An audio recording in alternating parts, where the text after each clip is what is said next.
As U.S. First Lady Jill Biden arrived in Kenya, the tight security protocol for very important persons, VVIP, was followed at the Jomo Kenyatta International Airport, JKIA. Biden arrived on Friday, February 24 from Namibia and was received by First Lady Rachel Ruto among other leaders including U.S. Ambassador to Kenya Meg Whitman. Before alighting her Air Force Two plane, however, Jill stayed inside the plane for several minutes as the security team surveyed the area for any potential threats.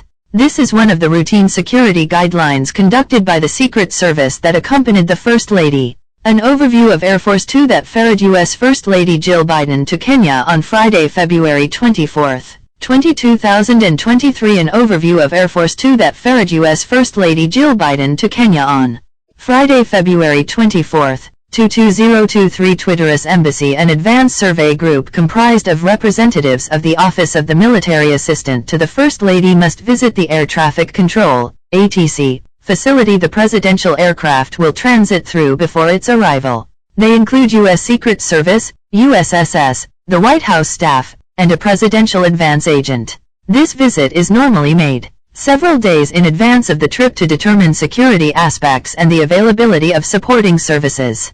On this visit, the group may meet with the airport operator, the air traffic manager, ATM, and other parties. Additionally, they must meet with the same airport elements to complete security measures and supporting services and determine the necessary restrictions to air traffic operations before the arrival and departure of the presidential aircraft while the presidential entourage is at the airport.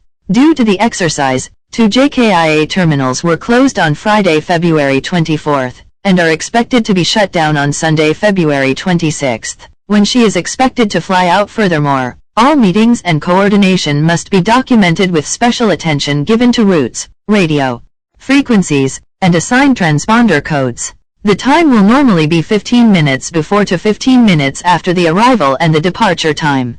Advising airport management to ask aircraft operators to consider prepositioning to other airports outside of the Temporary Flight Restriction, TFR, area while the TFR is in effect in order to reduce the economic or other adverse impacts to those operators. Read part of the protocols.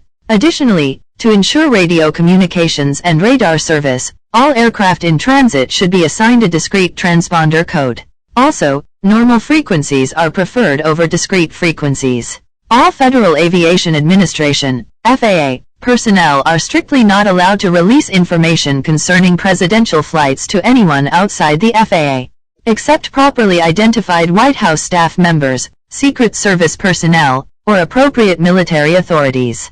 Honor any request of the pilot concerning the movement of the presidential aircraft if it can be fulfilled in accordance with existing control procedures. The protocols read on. First Lady Jill Biden, left, and President Biden await the arrival of Ukrainian President Volodymyr Zelensky at the White House in Washington, D.C. on Wednesday, December 21, 2022. First Lady Jill Biden, left, and President Biden await the arrival of Ukrainian President Volodymyr Zelensky at the White House in Washington, D.C. on Wednesday, December 21, 2022. The Hill.